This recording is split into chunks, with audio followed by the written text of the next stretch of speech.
Hey crafty friends, Christina here with you from Sunny Day Memories. So today we are going to be creating an adorable Easter box using the waterfall feature that we are focused on this month with our crafty copycat creations. So when you go ahead and pull this little tail, you get this adorable little mechanism with these cute little bunnies from the product of the month. It is the Notes of Spring stamp set here. I just thought that the little bunny was so cute and would be perfect for this box. So let's go ahead and create it. All right, let's start with our stamping and just get all of that all prepped. So we're gonna go ahead and pull this to the side here. And so you're going to want, for your mechanism, you're gonna want 4 colored squares that are about 2 1/4 inch, so 2 1/4 by 2 1/4. I used the Easter Joy paper from Stampin' Up as kind of my starting off point, and so I'm using the colors that are in that. So I have one that is Shy Shamrock, then I have Balmy Blue, and then I have Peach Pie, and then I have Pretty in Pink. So I have those 4, and those will be what I am gluing my little circles to. So then I have, just like we have 4 of the squares, then I have 4 circles that measure 1 3/4 inch, and these are in basic white. These, both the circles and the squares are from my favorite die set. I'll show you real quick here. I use it all the time. It's right here on my desk because I just use it so much. So I use the squares and the circles for this particular project. So what we're going to do is we're going to go ahead and stamp on our white circles. Oh, and I forgot, sorry. You're going to also need whatever color your box is in. So mine is in Crumb Cake. So I have 4 of the larger squares that are 2 1/2 inches. And again, these are cut out in those same stylish shapes. So the squares we don't need just yet. We're gonna work with the circles.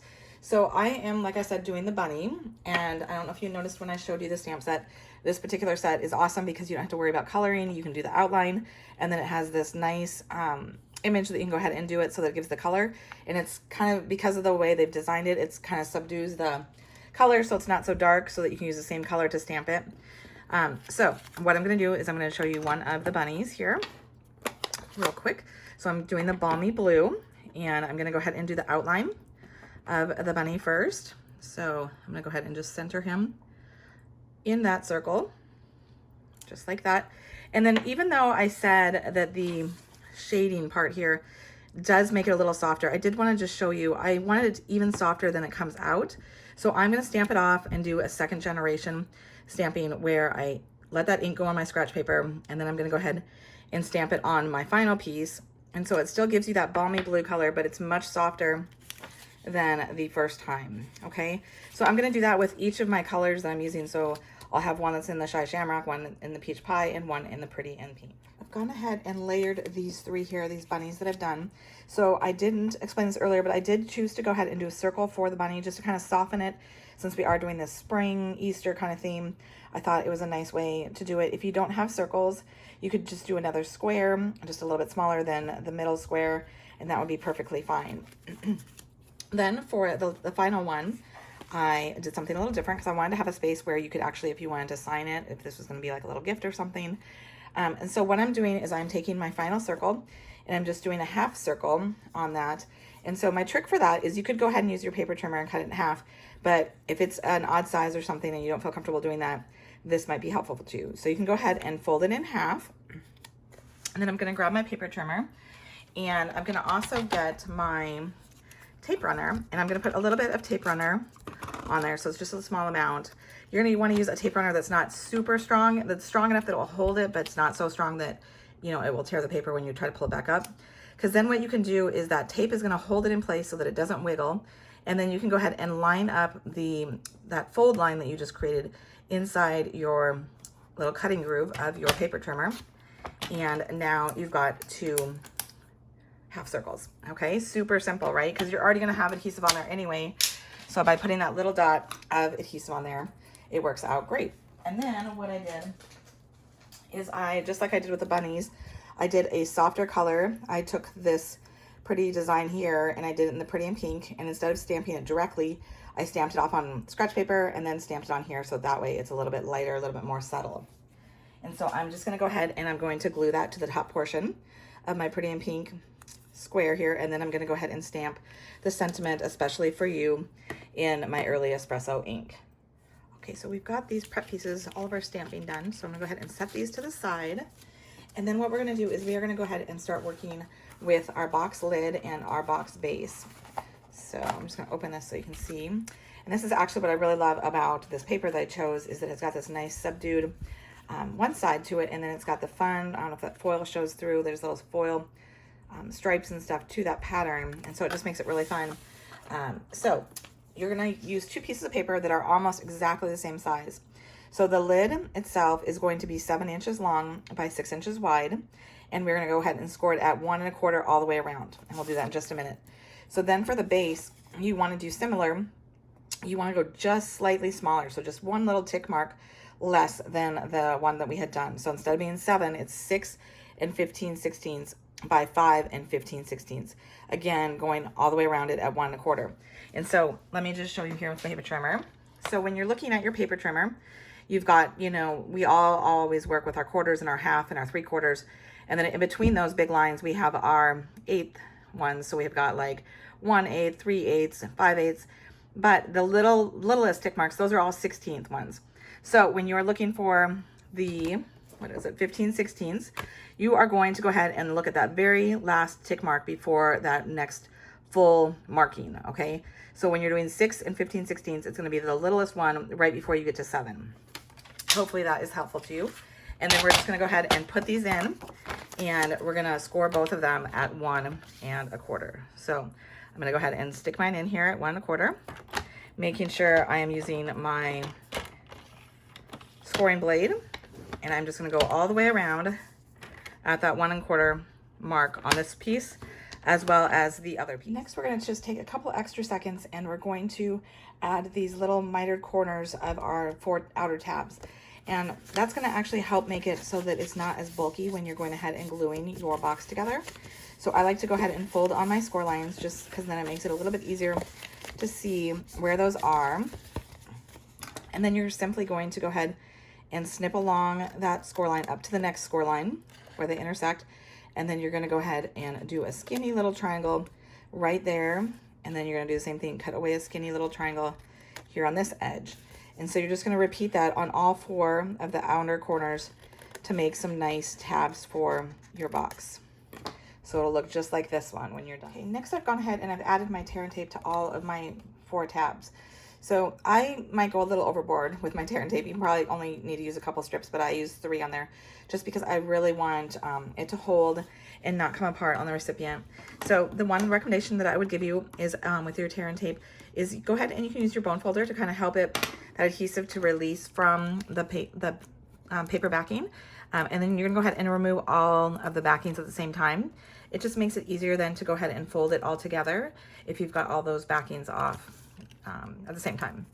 So we're almost there, and then we're gonna go ahead and put together, this is the base of the box, and the top goes together just the same way, but we're gonna go ahead and decorate the top before we put it together, just because then it will be a little bit stronger, like being flat, for us to add something to it. Adding that mechanism and everything, it'll be nice to be able to push down on it.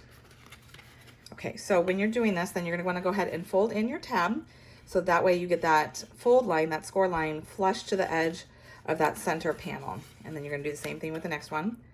Having it get flushed there to the edge. And you just keep going around, and you're gonna see your box taking shape. Oops, kind of got that a little off. But what I can do is I can just take my scissors and snip off that little extra edge, because I put it on there a little crooked. So I'm just gonna go in there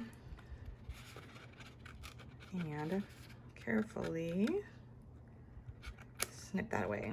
Oops. Hopefully, there we go. So we got that all cleaned up, easy fix. So here is the base of the box. So we'll go ahead and set that to the side. So before we go ahead and take the tear and tape off of these ones, like I was saying, we're gonna go ahead and build that fun mechanism, that waterfall mechanism. So how we're going to do that is you're going to need another piece of crumb cake. This one measures 8.5 tall by 2 1/4 wide. So I would recommend using the same color cardstock that you are doing your box in, just so that it kind of all ties together nicely and it doesn't really stick out like a sore thumb. Then you're gonna go ahead and you're gonna score it at 4 places. You're gonna score it at 2 1/4, at 2 3/4, 3 1/4, and 3 3/4. Again, that's 2 1/4, 2 3/4, 3 1/4, and then 3 3/4. And then I like to go ahead and bend these back and forth, just like we did with the box, just because then I feel like it just helps us see where the lines are. And it also, especially for this mechanism, it helps it move smoother because it's been folded in both directions. And then what we're going to do is we are going to go ahead and, again, with some tear and tape or whatever strong adhesive you have, you can use liquid. It's just that liquid takes a little bit longer to dry, and it's kind of nice to have something that's like immediate. So that's why I like this tear and tape, because then it is just a quick, immediate hold. And so we're going to put it right below each of those score lines. And then, just like I recommended previously, I'm going to go ahead and take my bone folder and just rub it over those tear and tape pieces, just to ensure that kind of helps, you know, separate the backing sheet with the adhesive. And then you're going to go ahead and you're going to grab your 4 squares here, your decorated ones, and you're going to put them in the order that you want them to be in. And we're going to go ahead and we're going to start with this very bottom one, which is, for me, I'm going to do the especially for you. So I'm going to go ahead and remove the backing. And then I'm going to center this square, making sure that there's no excess adhesive off the edges. Kind of push it toward the cardstock if you do have it going off the edges. So you want it to go flush up against that score line and centered on your piece. Let me just make sure I've got mine good there. Okay, and then I'm gonna go ahead and press it down. So now you've got your first one on there. Then we're gonna go ahead and remove this backing, and we're gonna do our second one. And so for the second one, you can use that first one as your guide for the top and bottom, and then you'll just use that side score line as how far over you should go. Let's see. Try to get up closer so you can see, hopefully. So I'm centering it here between the top and bottom with that first one, and I'm having it right up against that score line over there. And then I'm gonna go ahead and press that down. So I'm just gonna go ahead and continue adding the peach pie and then the balmy blue as my final one. So now you can see the start of this cool waterfall mechanism now that you've glued those 4 squares down onto that piece there. Before we go any further, we're gonna go ahead and add some decorative pattern paper. You can kind of see just a little bit of it here, just because I wanted to bring those colors out. And so I've got a 4x3 piece of that Easter Joy paper. Hopefully, again, you can see that foil. It's just really pretty. It's in the flowers and the stripes there of the eggs. And then I've got a little bit bigger piece, 4 1/8 by 3 1/8 of the crumb cake. If you want to do 4 1/4 by 3 1/4, that's fine too. You'll just have a little bit more of that crumb cake showing, and that's absolutely fine. So I'm going to glue those two together, and then I'm going to glue those to the center panel here of my box lid. Okay, next we're going to work on the mechanism again. So you're going to need another piece of cardstock that is the same color as the other mechanism piece that we did, that we scored and glued those squares onto. Again, trying to keep it all together so that it doesn't like stand out, so it's more camouflage. So you're gonna have a 1x3, same color as that piece that you used. And what we're going to do is you're gonna go ahead and open up this piece again here, so that way you can see this bottom square. This bottom square, we're gonna go ahead and put a piece of tear and tape along the edge there, as close as we can get to the edge. And so we've got that. And then I'm gonna also lay this piece here, kind of centering it, because we're gonna add another piece of tear and tape on this strip here, because what we're gonna try to do is have this piece, it's gonna be glued to the back of here. And by putting it on here and here, we'll have 2 spots that it's actually adhered. So that way when it gets pulled over and over and over, there's all that stress that's on there, it will help it so that it doesn't pull apart. And that's what we want, right? We want it to stay put together for our recipient. So just kind of center it on there, eyeballing that you've got the same space on the right as you do on the left. And then you're gonna go ahead and put another piece of tear and tape on there, again, along the edge.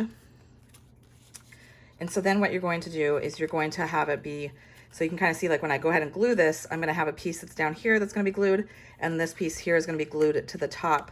So again, I'm gonna be eyeballing, centering it so that the right-hand side has the same distance as the left-hand side. So you'll just go ahead, like we've done previously, help that paper release from the adhesive with your bone folder. Take your U-pick tool, if you have one, it's very handy. If you don't have nails like me. And just like I said, you're having the adhesive at the bottom of the strip, because you've got the adhesive at the top of this one. And you're gonna go ahead and you're going to center it. You want this top part to be flush with that top part of that strip. And you're gonna just eyeball centering it the best you can. Oops. I moved mine right at the end. So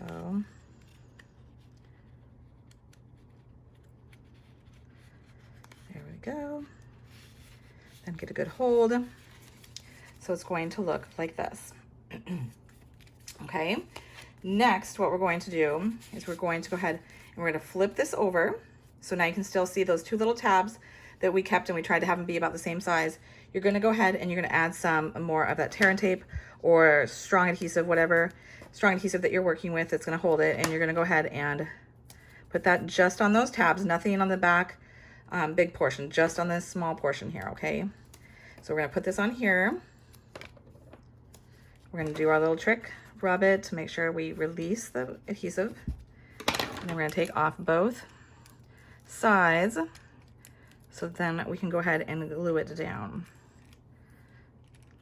Okay, so we're going to flip this over.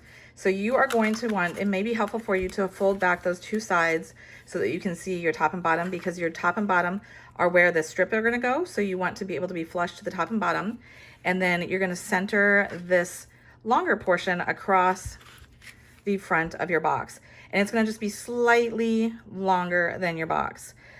So you're going to just kind of center, having it going off a little bit.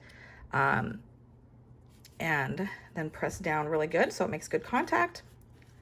And then this is where you can go ahead and test the mechanism to make sure that it works by pulling on the little end here.